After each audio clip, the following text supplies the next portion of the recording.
Hello Reds, welcome back to FUTV United TV, welcome back to another live show this morning, the day that Rúben Amorim will update us on all of our injury concerns ahead of a big night on Monday. Yes, believe it or not, actually, just before we get into it, next weekend, Reds, Manchester United have got a game on a weekend. I know it seems a bit of a rarity at the moment, but next weekend we actually play on a Sunday. I am sick to death of these Monday nights and these 8 o'clock kickoffs now. My God, it's like the weekend's here and the weekend's not even doing anything for us anymore. Look, we'll speak about that later on when Rúben actually does address the media. Obviously, that is going to be here live on FUTV United TV. Around 1 o'clock, we'll have the live reaction to Rúben Amorim's presser ahead of that Bournemouth game at weekend and who might actually be back in the matchday squad. Looking at the training videos from this week, we didn't have any De Ligt, we didn't have any Sesko, we didn't have any Harry Maguire yesterday. We don't know what's going to happen. Let's not forget, Manchester United don't play for another 3 days. So concerns about players not training on a Thursday shouldn't really be there. All of these players are thought to be coming back into Manchester United's squad for Monday. We'll see what Rúben says on that. Also, I want to bring you up to date with the financial side of things from yesterday. We spoke last night about the fight between the Ineos and the Glazers and how Manchester United move forward. Let's look at the reality now in this morning show of what happens with the risk of not buying anybody in January and what this does to Rúben Amorim, his career at Manchester United. Is he going to get a get out of jail card, a get out of free jail card here because he hasn't had money spent on him in January?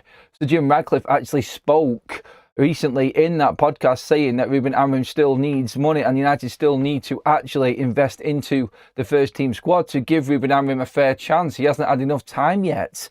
If results don't go the right way for Manchester United, though, what does that mean? Do we have to accept that Rúben Amorim is just going to stay, or should we demand more from Manchester United? I have a poll running right now in the live chat, which is, if Manchester United do not sign anybody in January, where will we finish this season? Your opinion alone, and obviously going off what you've seen so far, 16 games in, near enough now, well, that is after this weekend's game anyway, and what we might need if we do go into the back end of this season off the back of AFCON and where we might be. Where will we finish in total? Where will we finish after the season is done? You've got 4 options. Top 5, 6 to 8th, mid-table, or like last season. Get voting on that poll right now, everybody. It's looking reasonably comfortable at the moment in terms of the vote for a majority top half of the table finish, at least anyway.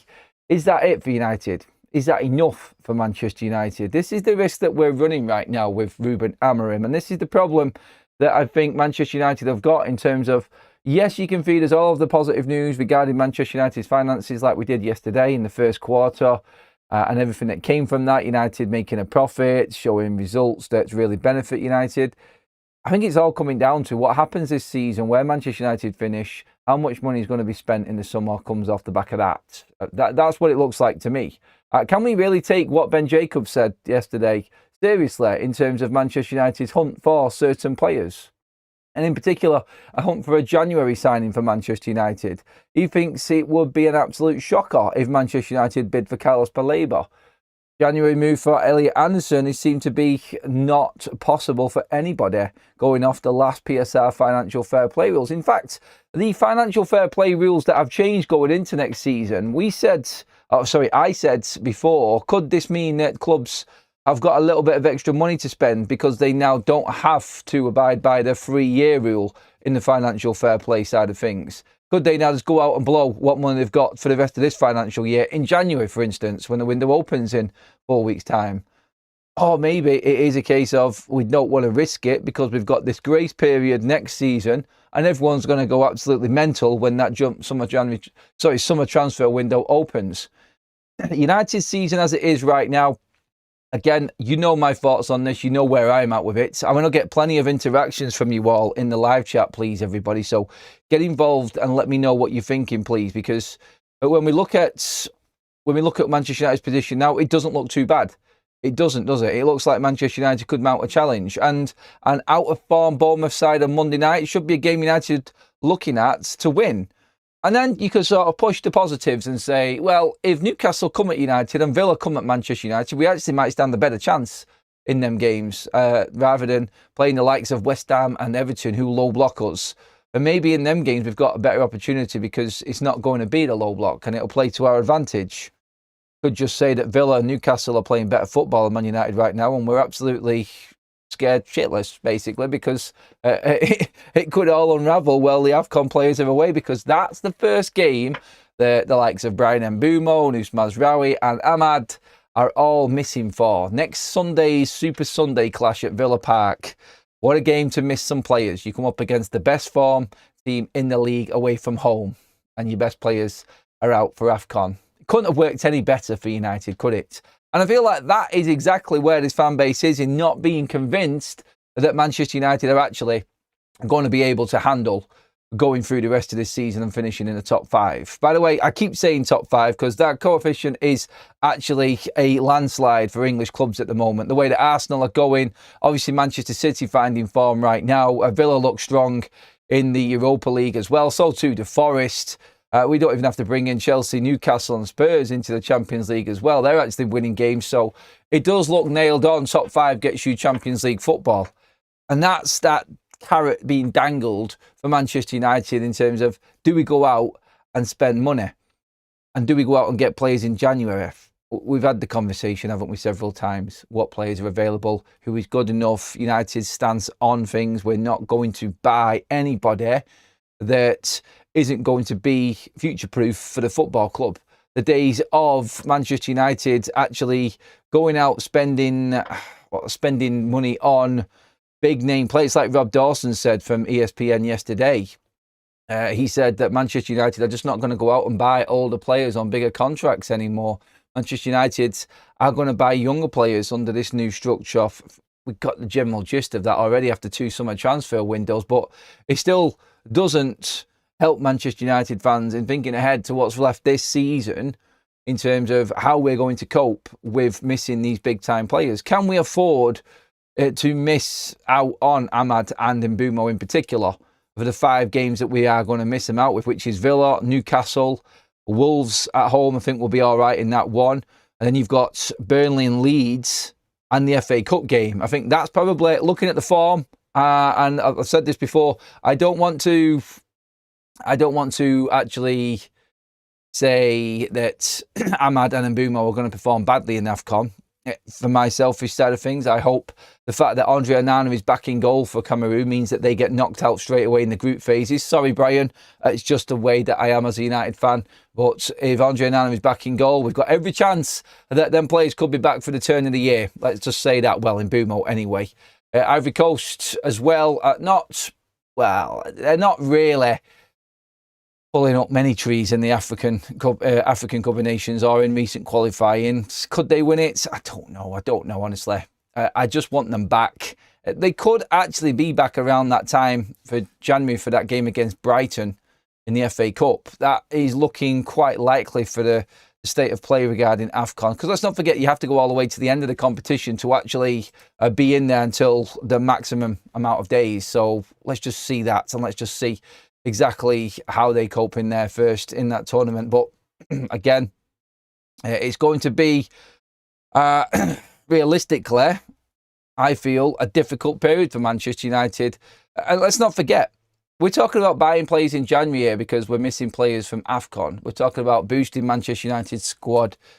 We're only going to be missing players for one half of the January transfer window, which is why it was said yesterday that Manchester United's second half of January is actually going to be a busier spell for Manchester United. The first half, well, AFCON is going on and certain players are still playing, is going to be quite quiet. You may see moves, you may see loans for younger players, things like this.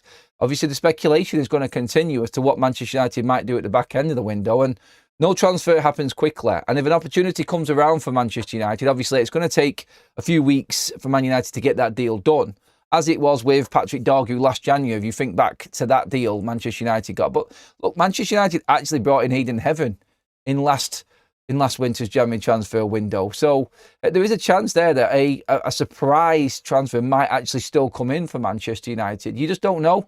And you never know if Manchester United do let certain players go. Maybe one of the academy players does get the opportunity that we've all been crying out for, and he comes in and fills the gap for the rest of the season. But we will see regarding that. Just on the AFCON side of things, and every team that's going to be missing players. I mean, when you look at it in terms of teams and how many players they're going to be missing, Manchester United are quite up there. But there are other teams actually, let's just see now, worse than us. For instance, when you look at the situation around finishing possibly top 8 or something like that, Sunderland are actually going to be missing 7 players from AFCON. It's crazy. Unfortunately for us, Newcastle are going to be missing 1, which is João Wissa, who hasn't even featured this season yet. Nottingham Forest, could they come back up? Looking at their players that they're going to be missing, not really relevant to them, not big-time players. Ain't Nouri and Mamouche for Manchester City. Is that really important? Mo Salah, say no more, with that debacle and what's going on there at the moment. Who else is up there? Everton are up there, and die for them. Idrissa Gueye, 2 big players for them. So that could be interesting. Crystal Palace, Ismail Assar, that's an interesting one for them. That is a big player for them to be missing. So I'm trying to balance out the actual teams around us. Brighton are obviously going to be missing Carlos Baleba because he'll be alongside Brian Mbeumo for Cameroon. Who else have we got in here that might be important for Manchester United? Papsar and Yves Bissouma. Well, Yves Bissouma can't get on the pitch at the moment through misdemeanors and everything else that's going on. And really, Manchester United are the ones that are going to miss out more than anybody else. Anybody else in the Premier League this January and December when AFCON kicks off, because it's 3 key first-team players, which is why we're all a little bit concerned, and it is a little bit of a risk. Well, no, it's not. It's a big risk in not buying players. So again, you're just balancing the argument, aren't you? Are you looking at saving that money for the right player or going out and just buying someone? We've had this before, haven't we? We've said it so many times in the chat. I want to get your comments on this. So get in there with your look on things and how you see it. Get in there and actually give me a little bit of context as well and how you see this actually panning out. What can United actually do? Now, over the last few days, we've had plenty of people coming into the chat and saying United need to buy it. This is not backing the manager. Ineos are letting Rúben Amorim down. We can't survive. We have to go out and buy it. This is a missed opportunity. But no one's given me any real answers to the problem. It's all right stating the problem. We all know what that is. And we all know what Manchester United are up against. But nobody's come back with an actual, no one's come back with a problem-solving solution yet in the chat. So give me your thoughts on what Manchester United should do. Give me some players, give me some academy, give me a change of shape, let me know what you would do. Get into the chat and give me plenty of context, please, everybody, because that's what we're looking for this morning. We're getting in there and we're getting interactive with people in the chat. So I'm going to scroll up and just drop it there. Welsh Red says the Kickstarter's off in the chat this morning. We need to get at least 1 midfielder in, not 2, because if we lose Casemiro to injury, we are in trouble because we can't rely on Ugarte. What player out there right now, my answer to that question would be, is better than Manuel Ugarte? João Gomez? Conor Gallagher in that position? Some people, former coaches of Kobbie Mainoo, saying they're baffled as to why Kobbie Mainoo can't play next to Bruno Fernandes. Don't think that is the answer at all, to be honest. We know that Bruno is going to be a mainstay in there. He has to be now because we're so short on numbers. So, I honestly, you've got to find somebody in January that's better. And if you're going off the model that Manchester United are using right now in terms of, like, for instance, players that are going to be the future and are going to play a part going forward for United, difficult. João Gomez situation, I don't think is fully dead, even though people have said no. Be interesting to see if Manchester United do actually feel tempted into bringing in that extra midfielder. If this is one part interesting, quickly before we move on to the next comments. If Manchester United don't buy a player in January, then we need to go out and buy 2 of the 3 big midfielders that we are looking at this summer to prove that this is real future planning for Manchester United. The fan base is going to have to be convinced. If Ineos don't do anything in January, there's going to have to be one hell of a summer to try and convince this fan base that you have got the best intentions of Manchester United on the pitch going forward. It really does. Andrew says there was no chance because United gets huge viewing figures and high, and we only had Premier League matches and knocked out of the League Cup with only the FA Cup left, so most matches televised. I don't know what that was about, actually. I think he's replying to Gary on that one there. Adam, we can beat any team in the league, in this league, any of them, as long as the players actually turn up. Simple as that. Okay, so not concerned then, Ant, over not bringing anybody else in, I think is how I take that from you there, as long as Man United turn up. Does that mean that the pressure is on Rúben Amorim then to try and get more out of this team? In that case, then, I'd expect people to be in the chat talking about changing the shape, bringing different players in, mixing it up a little bit, trying to survive this period of games, which is going to be very difficult. The actual 3 games in and around the turn of the year, Wolves, Leeds, Burnley, United need to be picking up 9 points from them games, because smothered in the middle of Villa and Newcastle, you've got them 3 games. And then Manchester United have got City and Arsenal back-to-back after that. So them 3 games in the middle for Manchester United, the turn of the year, that's where United really need to be looking at that and going, 9 points. Has to be 9 points. Otherwise, you're really up against it, because you're not going to beat Arsenal at the Emirates. I think we can safely say that. And Manchester City at home, it's a 50-50 game. You never know. I think United can win that game. And, that might be a springboard for Manchester United going forward. We could actually use that game and move on from it. I think we actually have got a chance against City at home with the way that City play. So that's the sort of state of play before Mbeumo and Ahmad come back. Joe says, finish top 6, Adam. I just don't know why we don't just sell both Manu and Bruno and get close to 100 million and could rebuild midfield with that Gomez, Gallagher and Hillman, all 25 and young and improve us. I don't think they do, mate. I really don't think they do. If you're getting rid of Bruno, you can't replace him with any of them 3. None of them are better than Bruno Fernandes. Sorry, Joe, on that one. I really don't think that is doable for Manchester United. If you're selling Bruno Fernandes in the summer, then you need to be bringing in an Elliot Anderson, an Adam Wharton, perhaps even a Carlos Baleba as well. That's how much depth Manchester United need. None of them players, by the way, are prolific goal scorers. So this system is reliant on Bruno from 8 scoring goals and added to the totals that the 10s and the 9 are getting this season as well. If you look at the so-called 9s, that's Sesko with 2 and Xerxes with 1. And Mbeumo holding his own, I think he's got 7 this season. And then you're struggling. You've got Sesko you've got Cunha who's got 1. Ahmad, I think, has Ahmad got a couple or one or 2? Just isn't enough goals. So if you're replacing Bruno Fernandes from 8, can you rely on them 10s without Bruno Fernandes to get you the goals? If you look at it that way, then the transfer window needs to move towards bringing in another 9 just to give us that goal input that Bruno brings. Because like him or loathe him, Bruno Fernandes brings you figures. Bruno Fernandes brings you key game-changing moments. Baleba, Anderson, Wharton, that's not their game. That isn't their game. So it's who you actually think is the right fit for United. Someone at first, I think, if Bruno doesn't go, he's going to come and play alongside Bruno Fernandes. Now, that's going to start an outrage within the chat. I know that. And there's going to be a lot of people saying, why are we even keeping all the Bruno Fernandes if we're going to change this whole midfield? Do you then push Bruno Fernandes back in at 10? Is the obvious, isn't it, with that? And we're trying to find a way around this here right now. Bruno at 10. Look, honestly, if you were asking me now, I'd actually like a combination of Bruno integrating back in at number 10 without Mbeumo there. I would. I'd be thinking about maybe playing Mount, Cunha and Mbeumo. Mount, Cunha and Bruno while Sesko comes back. Because you're going to have to bring Sesko back bit by bit. They're not going to risk him. So he's going to be on the bench for maybe a couple of games. AFCON would be well underway by then. So I would actually go with Mount, Bruno, Cunha as my 3. I would then have to drop, obviously, Manu in with Casemiro, which would be a bit of a nightmare.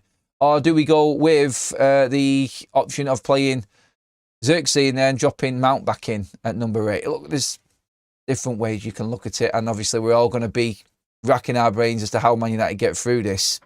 Let's get some more. Andrew Tomlinson says, we've known for a while that AFCON is this winter. Our manager said several times that he wanted a small squad, so he must have a plan for it, right? Well, you will judge him, I'm guessing, Andrew, on the results that are coming up. If he doesn't manage it, then that's the point I think you're trying to make there with Rúben. He knew it was coming. You're right, Andrew. He has mentioned it several times now. We knew this was coming. We have to find our way around it. I think on top of that, he has said before that we're obviously looking for solutions, and if the right one comes about, we will do business in January. I think that might just be all words, to be honest, right now with Rúben on that side of things. We need reinforcements. The wing-back spots need someone. Says United, FTW. Who would you bring in, mate? Who are you bringing in? Knowing our luck, it will be a Cameroon versus Ivory Coast final. Well, they're both in the same group, so I'm hoping one of the other knocks one out, really. Who would you rather get knocked? There's a question for the chat. Who would you rather get knocked out, and who do you want back first, Ahmad or Mbeumo? I'm not bringing Mazraoui into this because he's been playing at centre-back, and obviously we've got plenty of cover. I'm not as concerned about Mazza, but when you look at the importance of them two players, who would you want back first? Who's more important to United right now? There would be a core, I think, saying that Ahmad's probably more important for the wing-back role, because that does add balance to our game, and we have lost so much of a goal threat with having to play defenders at wing-back. It is disappointing that we haven't got anyone else for these positions. Again, I think this is something we should have looked at. Did we rely too much on the hope that Diego Leon was going to smash it when he first came in this summer? If we did, then that's poor for Man United, because we know that there isn't enough quality in this squad to play this system, and the wing-backs within it are not up for the task, I don't think. Bruno at 10 brings more goals, and hopefully we will see more games. Well, hopefully we'll win more games, says Sesko Lover. I kept saying we should have taken the 100 million for Bruno. Huge mistake by Amorim to ask Bruno to stay. I think a lot of people will judge Rúben Amorim on making Bruno stay. Bruno replacement, it is obviously Cunha. However, Bruno is our best 10, and by a mile. Cunha shouldn't have been bought, and a midfielder should have who would play alongside Casemiro, and we would be better. We would do better. I think a lot of people have brought up that, like, why are you buying 10s when you've already got plenty of them? And did you need 2 of them? Like, did you need to go out and get both of them players? This is the question that's always going to be asked. Look, if we get through this spell and we're still in contention, then it doesn't really change anything. We're talking about the AFCON spell right now and not bringing any players in, but even with Mbeumo and Ahmad, Man United are still struggling. I think we need to remember this. It's not perfect with them two in the side. We are where we are this season with them, yes, and it's not bad. It's like I said before, it's level par where United should be. 6th in the league right now. A win at weekend, I think, pretty much guarantees us 5th spot, which is guaranteed European places for Manchester United next season. That should be the mark. And if you're there, just coming up to halfway through a season, then you should be good for the rest of the season. Will anyone else around us strengthen in January? That's another thing that you've also got to look at. Because if other clubs don't go out spending, maybe that is a sign of what is actually happening this January. It will be really interesting to see exactly how much is spent this January transfer window, because I don't think it's going to be a lot. I think there is a big preparation and understanding of what is coming this summer with the new squad to ratio rule coming in, and teams and clubs are definitely preparing themselves for a blockbuster of a summer window. The pressure is on the players to not hide, says Ant with this super chat. Thank you for that, buddy. Let's get some more opinion on this. Hi, Ad. I made a big typo yesterday on the menu point. He's not better than Bruno or Casemiro in their respective positions. Phone put is instead of isn't. I could see the surprise on your face. What that, mate? I remember the actual comment. I do remember when you said it, I was like, is it? Really? And I honestly, I was trying to wrap my brains quickly then while I was live, whether you actually did say something similar before on previous shows. And I'm like, I can't remember him actually bigging me up. But no, you're right. He's not better than anybody else in the team in that position right now. He hasn't done enough. In fact, here's an interesting extract from what Andy Mitten said on Talk of the Devils podcast. This is what he said around Kobbie Mainoo. I was told within a couple of weeks when Amorim first came in that Kobbie needs to do more to prove to this manager that he should be starting. So there was a problem right at the start for Kobbie, and he wasn't doing enough in Rúben's eyes.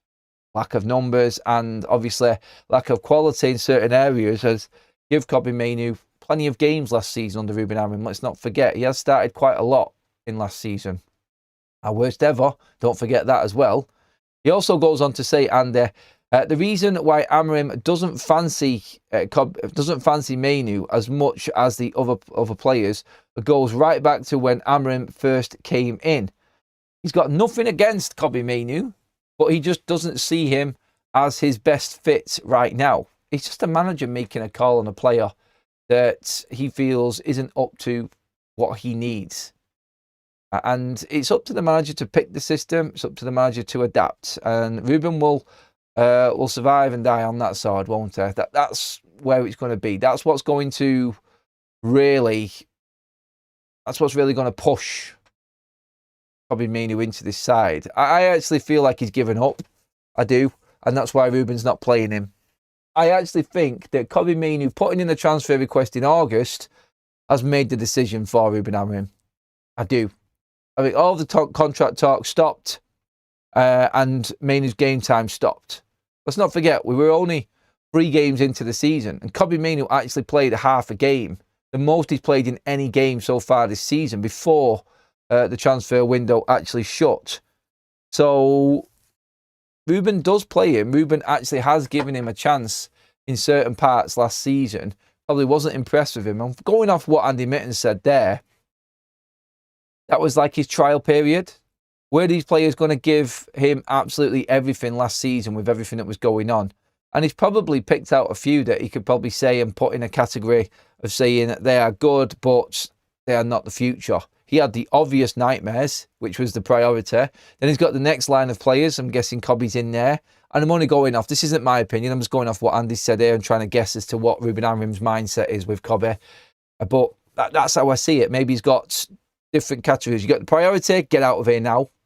Then you've got the next ones down, which is probably good players in a certain formation and system. Do they fit my system? No. Have they given me the right amount of effort? No, in Rúben's eyes. I think that's where Kobbie sits right now. And Manuel Ugarte is right in there with him. I think Joshua Zirkzee is probably in that box as well. And then you're looking at adding perhaps players maybe that with contracts running down are also in there. There's your Casemiros, your Harry Maguires. I think that sort of category of player is decision time for the summer in terms of leaving the football club. I think that's where we're at with that. But in terms of Andy Mitten's comments there, everybody, as well, get into the comments section. Do you agree with what Andy's saying? Please do as well. Make sure that you hit that like button as well, everybody. Make sure you do, if you're enjoying the content, make sure you hit the subscribe button as well. Hello to you as well, Sean. Welcome to the chat. Anyone who's just joined us this morning, get into the comment section. See what we've got. If Amorim doesn't want Mainoo, then loan him to Napoli. Don't sell him, loan only. Reasoning behind that, tell me. If he doesn't like him now, why is he going to like him at the end of the season? Is my point. What's the point in loaning Kobbie Mainoo? You might as well just sell him. Sell him while his stock's high at the end of the season, is how I see it. Give him a loan with the option. Give him the loan and look to sell him in the summer. Hopefully he does well at Napoli or wherever he goes and he earns United a bit of money.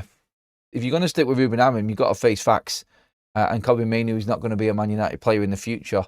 The loan, straightforward loan, and Kobbie coming back, the only benefit of that for me is that he might have done well and he is probably worth a little bit more money than what we've got on his head right now. That's probably about it, isn't it? It's unfair that United fans are putting pressure on Rúben, whom to play in his starting 11. If teams doesn't do well, then we ask for Rúben to get sacked.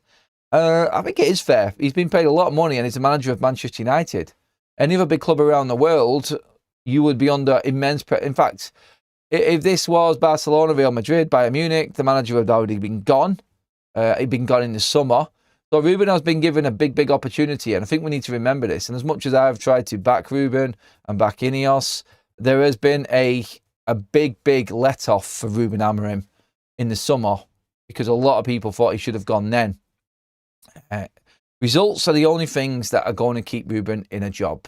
That's it. It's the same with most managers, obviously. But at United now, I think Rúben needs to be within a similar position as he is now, going into the back end of January, I feel, to convince Man United fans in particular, but maybe even Ineos going forward. If Bruno was out, Mainu still wouldn't play, and that's going back on what he said about Bruno and Mainu are fighting for the position, and that's where the problem lies. He clearly doesn't rate Mainu. Well, we don't know that, Daz. That's the thing that we have to remember. That hasn't happened, and Bruno has not been injured yet this season. Bruno didn't start against Grimsby. Probably Mainu did. Manchester United were 2-0 down at half-time. Bruno came back on. Manchester United were at 2-2. Look, one game's analysis isn't enough, obviously, but you see the point. Again, maybe that Grimsby game scarred Rúben Amorim with a lot of these players as well. Andy's just said that there as well in the comment. Kobe played Grimsby. Does everyone forget? Had to bring Bruno on to make chances. This is the thing. Like, he was in that side, Kobe Mainu, and then Bruno came on, and we pulled the game back to penalties. If Kobe played for Brighton, we would buy him. I think that's a quote from one of, I think it was Scholes or Nicky Butt that you might have nicked there, Hassan. I've heard that quote before, and I think it was one of them that said it. Would we, though? Would he actually play for Brighton in their system? Is he good enough for Brighton in their system? You just don't know. It's if, buts and maybes. The dead search right now are Man United are lacking in midfield and lacking at wing-back. And honestly, I am a little bit concerned. What Rob Dawson actually said as well yesterday in terms of Manchester United prioritising the left wing-back situation. Lots of people have been crying out for Leon and Hamas to come back into the side. That's not going to happen. Leon is probably going to be sent out on loan. By the way, Nice's form right now, where Leon is being reportedly sent, is shocking. I think they've lost the last 8 games or something like that. So Nice's form, the other team that's Ineos are involved in, as we know, are on an absolute nightmare run at the moment. Is that the right place to be sending Leon? Struggling side? I don't think so. I think it needs to be somewhere else, personally. Harry Hamas's contract is up for discussion at the moment as well. Manchester United will let Harry Hamas stay out on loan at Sheffield Wednesday until the end of the season. So that's probably the right thing for him. He had his chance last season. Obviously, did okay, not fantastic. Needs to progress, needs to develop, and he's doing so at Sheffield Wednesday. Pre-season is going to be a big opportunity for quite a few Manchester United's academy players, I think. So we'll see if he does get a chance in pre-season. But Manchester United are actively discussing Harry Hamas's contract right now, and we'll go into in-depth discussions on it by the end of the season as well. So a big decision is going to be made there on him also. And do you know what? We've said this before. Manchester United may actually start to flog and get rid of a few of the academy players and then concentrate on the younger players, like we've said. The likes of JJ Gabriel, the likes of Shea Lacey, Jimmy Thwaites, players like this. Godwill Kakonki as well. He's a player that Manchester United have had in first team training. He plays at left back for Man United's under-18s at the moment, and he's good going forward. And obviously, as we know, he is strong as an ox, and he's already built. Maybe he could sneak into the Man United side. Look, we don't know, and it's going to be difficult to try and guess as to where Man United move forward with potential academy players yet. I still believe that Manchester United think they've got enough with the games that they have got to play, and there's no need to fast-track any academy players right now. It's just going to be, for the likes of AFCON, perhaps you've got a Shea Lacey there who might come on because he plays wide, and Amorim may use him. I actually think if there was a time to change your system and change the way that you play or change the formation, this would be it, wouldn't it? This would be the time now for Rúben to change it, because he's missing 2 key players there in his attack, and I think he has got other players that can play in a different system right now, like full-on full-backs. Shaw, Dalot, it's simple, 2 centre-backs, and you've got the players to cover 2 holding midfield roles, 1 attacking midfielder, then 3 forwards. Plenty of players for that right now. And Mbeumo and Ahmad missing is the perfect time to even try that, I feel. So let's see. I don't think he will, but let's see if he does adjust. Because remember, after the Wolves game, we did that show where we were saying that Rúben Amorim alluded to actually changing shape at Manchester United and changing the way we play. So hopes are there, aren't they, that something might change. Our academy was booming under Ten Hag, and Amorim destroyed it in 12 months. No, it wasn't, mate. It was absolutely pathetic under Ten Hag. We got some players coming through. Is that how you're judging it, Clinton? We forced players through at the wrong time and gave them too much too soon. It was a desperate attempt from Ten Hag to salvage something and adhere to the fans, in my opinion. Everything was a mess under Ten Hag before in the academy, in my opinion. There's people in there doing the right jobs and doing a good job, but the way that the first team, and I've said this so many times before, integrated the younger players through, it just wasn't the right time and it wasn't done properly. They were just thrust into the limelight and said, go and smash it. Go and do it. And in parts they did.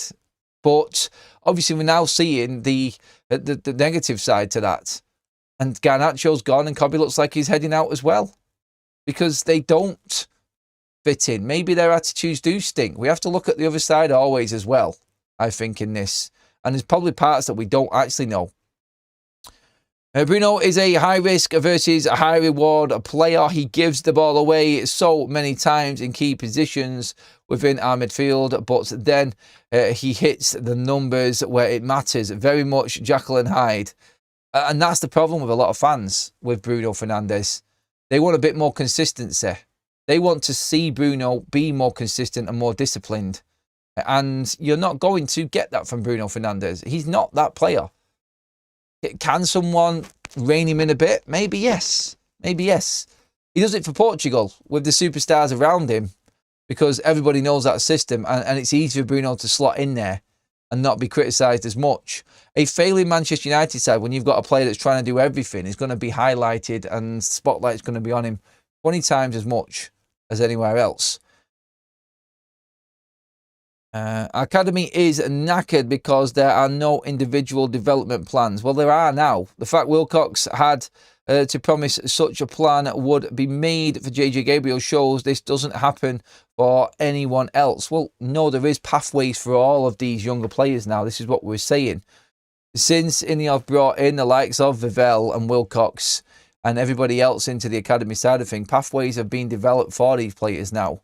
But it does seem like a lot of the under-21 players right now from the previous regime who are just coming of age might just miss out, I feel, on making that next step. A player can only join the first team the year they turn 16, and that's next year for JJ. Yep, we've already spoken about that, mates. That is correct. He has to be born or has to turn 15 by a certain date, and he didn't. He can play in the FA Cup against Brighton if United want to bring him in. We promoted good but not elite youth players, lauded them and they failed. The reality is that most of our youth we promote hasn't been good enough in the last 5 to 10 years, Rashford included. There's a lot that would agree with that comment from Carl there as well. I think this is Ineos a great plan. Buy loads of young players and sell them on after 2 years. This will damage our great youth policy in the coming years. No young players will want to come. I disagree, Stephen. And what great youth policy is that we're talking about, mate? The fact that we've got academy players in the matchday squads for consecutive amounts of years. Is that something to really be shouting about and celebrating? Yeah, it's good. But has it really impacted the team? No. No, it's not. I don't think it's going to put players off from joining Manchester United because I think you can actually see academy players properly being developed now. And there's a reason why younger players are coming to Manchester United, because we're not buying, like I said, the older players anymore. And look at the amount of players that are going to be out of this team in the next 2 years. The Maguires, the Casemiros, the Agates, the Bruno Fernandes, the Luke Shaws, perhaps even maybe Dallots of this world. Players coming to the ends of contracts. Malacia's gone as well. There's a lot of opportunity within Manchester United's squad and space for younger players to actually break through. So I think it actually is an appealing attraction coming to Manchester United. I really do. We have been giving away youth players for pennies for years. Why are people moaning when the club is rightly want to get value for money compared to other clubs? Nothing wrong with it. There isn't. And I think Manchester United have been missing out on this for years. I really do think that we have missed the boat when it comes to that loophole and financial fair play loophole. We've had a poll running, by the way, all the way through the show this morning. We're creeping up to 800 votes on that poll. Where will United finish this season if no January signings come in? Top 5, 6th to 8th, mid-table, same as last season. Same as last season, 5% of you actually think United will finish down, way down in the bottom half of the table, around 15th. Mid-table, 28%. Top 5, 20% of you feel that Man United will finish top 5. And then 6th to 8th position is the majority at the moment, with 47% of the vote. So that's Manchester United in terms of this audience and where we're going to finish if we don't buy anybody. 6th to 8th. 6 might get you Europa League. In fact, 6 will get you Europa League this season, because United are going to have... the Premier League is going to have 5 Premier League places available for the Champions League. Is that all right? I actually think we're missing an opportunity. We can get 5th. I know we can get 5th easily. And that's what I've said. Top 5 was Man United's goal this season. And that coefficient there is going to definitely open up an opportunity for United, I think. And we do need to be on it. Every modern club buys, sells youth players. Not everyone we buy is to play in the first team. That's reality of PSR. We're just way too late to party on it. I mean, too late, probably because PSR has changed, obviously, like we said. And all the rule of academy players, don't get me wrong, the new squad to ratio rule kicking in is still going to be pushing clubs to recruit and sell players well. So academy players are definitely profitable for Manchester United. You've seen in them financial reports that came out yesterday how important the Alejandro Garnacho sale was for Manchester United. Getting that money for him was big for United in terms of balancing their books. It gave us the opportunity to go out and buy Senna Lamens. I've always asked the question on many shows before, have Man United got any more of that money left to go and spend in January? This, I think, is basically now, I feel, going to be Manchester United going through January, having to sell if they want to buy, going off them financials and going off the back of what everything that was said yesterday anyway.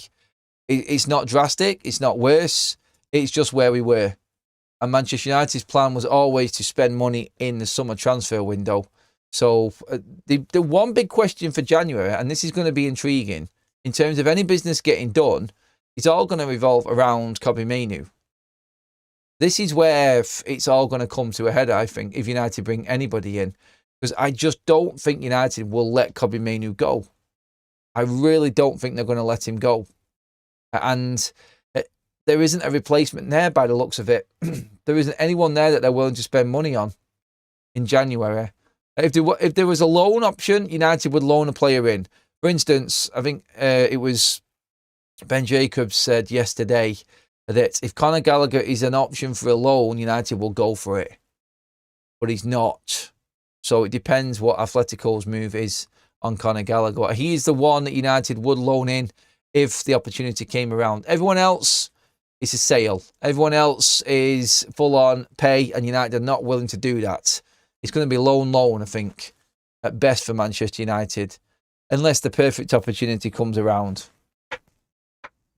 But Brighton are in a very comfortable position with Carlos Baleba. So too are Crystal Palace with Wharton, and obviously Nottingham Forest are going great guns in Europe and actually having an okay season now under Sean Dyche. So I don't see anyone wanting to release their players. I don't think anybody's going to spend massive amounts of money. Clubs are being sensible, I think. And I think that's what I said before. If you look at the spend in January over the last few years, I think this is probably going to be one of the lowest that we've had. I think there'll be some clever deals, and there's going to be some sort of like, I don't know, make weight's not quite the right word to use, but deals we probably didn't expect from certain clubs, I think. Adam, you watch every single game like most of us do. What have you seen so far that makes you think this team will get fifth? Just curious. The fact that we are fifth right now, level points, tells me. From what I've seen so far, 15 games in, it's quite a lot of games. And we have the best record for teams in the top half of the table, competing against top half teams, that is, as well. What have I seen? I'm seeing a team that has got a little bit more backbone, a little bit. I'm not getting carried away. And I'm seeing a very inconsistent Premier League this season, where Manchester United should be able to take advantage. And that not having any midweek games is definitely going to help Manchester United. We'll see how Crystal Palace and Manchester City fare this weekend, having played in midweek. Let's see how Palace, again, after a European game in the week, let's see if they can actually do well, because it is affecting a lot of teams now. Chelsea are inconsistent. Aston Villa are the ones that are standout at the moment. They're the ones to really, really watch. So to answer that question, what have I seen so far? Well, what I've seen so far, and the fact that Man United are actually in the position we need to be in now. We just need to start winning games by clearer margins, and a few more games against Wolves would do us nicely to get that goal difference up. It's if we can compete against the bigger teams now, that's the question. Can we take points off Villa and Newcastle, teams around us? That's going to be key. And the Villa game on Sunday, a week on Sunday, that's going to be crucial, I think, for United. It's going to tell us exactly where we are, because it's the first game without the big guns. Sorry, if Liverpool get some form, they have the squad to go on a serious run. We lost at Villa, then we lose at Villa, I think it's supposed to say. Then we are not finishing above them, and Chelsea will be there. So who do you think we push out of the top five? Chelsea. I don't rate Chelsea. I think they're massively inconsistent. Liverpool still haven't got the balance right, and while the Salah thing is going on, then you're going to be basically struggling still. And again, it's like we could say that Liverpool could do a run, Chelsea could do a run. And I know that Manchester United have not proved that they can do that yet. But I can only judge off what I've seen.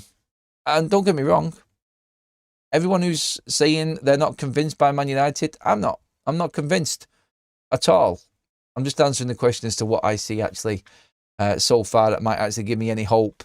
An inconsistent Premier League, and Manchester United are actually scoring a lot of goals this season. So that gives me a little bit of hope that we can actually still compete, and not having European football being able to prepare. And United's record against decent sides, good sides, is something that we can look at. I mean, teams in and around us like Brighton, Liverpool, Crystal Palace, Chelsea, Sunderland, Liverpool, we've beaten all of them sides. All of them sides this season. So if it's a tougher game that we've got coming up, maybe it helps Manchester United. I'll make a look at that. Look. I go into Bournemouth not expecting much. I actually feel like there is another fall coming for Manchester United. I do. Inside, that's how I feel. And that's my stance that I had against West Ham. I said we beat Wolves because everyone beats Wolves. And if we do beat Bournemouth, then I'll go into the Villa game with a little bit more optimism, but still being very, very careful.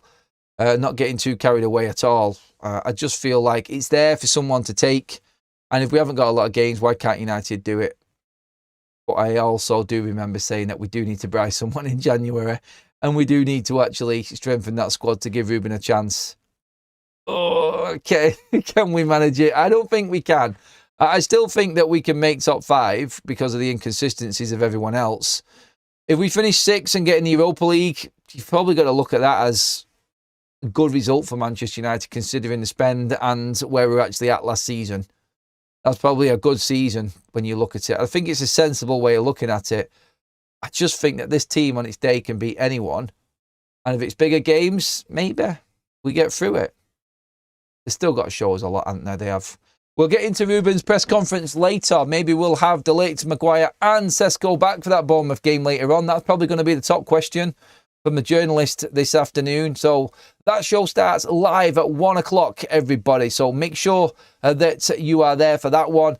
Hit the subscribe button, hit the bell notification button so you know when we are live. But we're going to be live at 1 o'clock today, covering Rúben Amorim's press conference. Your extra live content for today, everybody. Thank you so much for being part of the show this morning. Just to sum up and go over the poll, the results is in, as you can see in the live chat right now. 47% of the vote thinks United will finish 6th to 8th if no signings are made this January. And that is our show. Please give the video a like, everybody, if you enjoyed the content. A good old debate again this morning. I will see you all later on. Have a good one. It's Friday. The weekend is here, finally. One weekend closer to Christmas. If you got all your shopping done, don't forget, everybody, I am rocking out the Man United baseball top here. The link is in the live chat for this. This is one of the specials on OK Jerseys. You can also get all of your replica, retro and up-to-date training and first team kits for any club around the globe on OK Jerseys. This is just one of their specials, which I love. The baseball Manchester United jersey. We haven't got a baseball team, but you know what I mean. It's just one of them novelty ones, and I think it's quite cool. Anyway, that's there on that. Get onto that, everybody. The link is there in the live chat and in the description. I'll see you all later on. Have a great Friday.